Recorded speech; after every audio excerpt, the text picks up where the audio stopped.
La comparaison. Notre symbole, ça va être celui-là, la balance. Pour comparer, vous allez peut-être comparer les caractéristiques de quelqu'un, ou de quelque chose d'ailleurs. Nous, on va parler de Paul. Paul, il est comment, Paul? Il est grand? Ou au contraire, il est petit? Il est sympa? Il est drôle? Il nous fait rire? Il est comment, Paul? Donc on voit bien que ces caractéristiques, ces adjectifs, caractérisent, décrivent, sont associés à Paul, complètent notre information sur Paul. Mais quand nous disons Paul est grand, on n'a pas l'idée de la comparaison. Pour comparer, vous allez comparer Paul à Paulette, à quelqu'un d'autre. Pour comparer Paul à Paulette, vous allez mettre le que. Et Paul par rapport à Paulette, si nous comparons Paul à Paulette, il est comment? Il est plus grand que Paulette? Il est aussi grand, aussi sympathique que Paulette? Ou il est moins sympathique, moins drôle que Paulette? Voilà, la première façon pour comparer, c'est comparer les caractéristiques et vous utilisez plus, que, moins, que, moins sympa, moins drôle, ou si c'est la même chose, aussi, il est aussi sympathique que Paulette. Pour comparer, on peut également parler de la quantité. Par exemple, Paul, toujours pareil, qu'est-ce qu'il fait, Paul? Paul boit du champagne.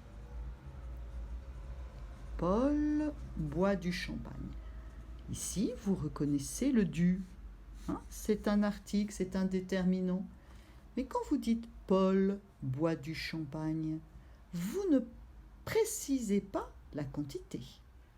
Pour parler de la quantité, vous pourriez dire Paul boit beaucoup de champagne. Et là, vous avez bien une idée de quantité. Paul boit beaucoup de champagne. Mais pour l'instant, vous n'avez toujours pas comparé. Pour comparer, on va travailler avec le que.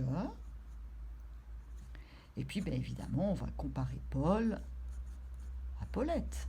Voilà. Donc, Paul boit plus de champagne que Paulette.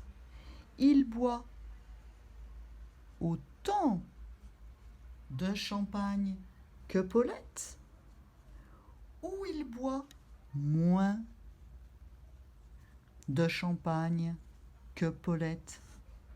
Grâce à ce nouvel outil, vous introduisez l'idée de la comparaison. Paul boit plus de que, Paul boit autant de champagne que Paulette. Paul boit moins de champagne que Paulette. Vous avez toujours le de? Quand vous dites Paul boit beaucoup de champagne, on ne compare pas. Quand vous rajoutez Paul boit plus de champagne, autant de champagne, moins de champagne que Paulette, vous comparez. Et puis enfin, Pour terminer, vous pouvez travailler sur la façon de faire une action. Par exemple, on repart toujours avec Paul. Qu'est-ce qu'il fait, Paul?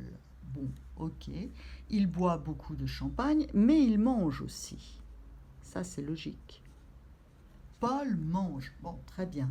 Il mange de quelle manière? On va rajouter un adverbe pour modifier l'action de manger. On pourrait dire qu'il mange rapidement. On pourrait dire qu'il mange beaucoup. On pourrait dire qu'il mange souvent.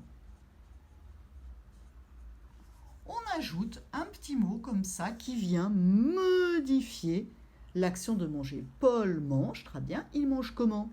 Il mange rapidement, il mange beaucoup ou il mange souvent. Mais là, je n'ai toujours pas l'idée de comparaison.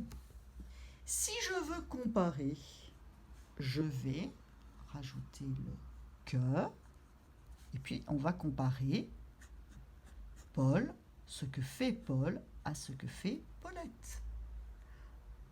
Paul mange, par rapport à Paulette, il mange plus que Paulette, il mange moins que Paulette, ou il mange autant que Paulette. Il mange comment, Paul? Et là, je viens de rajouter donc des adverbes plus, moins, autant, qui viennent donc modifier la façon de manger de Paul et qui me permettent de comparer Paul à Paulette. Paul boit plus de champagne que Paulette. Il boit autant de champagne que Paulette. Il boit moins de champagne que Paulette. Ici, pour comparer, j'utilise l'idée de la quantité. Il boit beaucoup de champagne. D'accord, je ne compare pas. Paul, il est comment? Il est grand, il est petit, il est sympa. Là, je ne compare pas. Pour comparer que Paulette, Paul est plus grand, aussi petit, moins sympa que Paulette.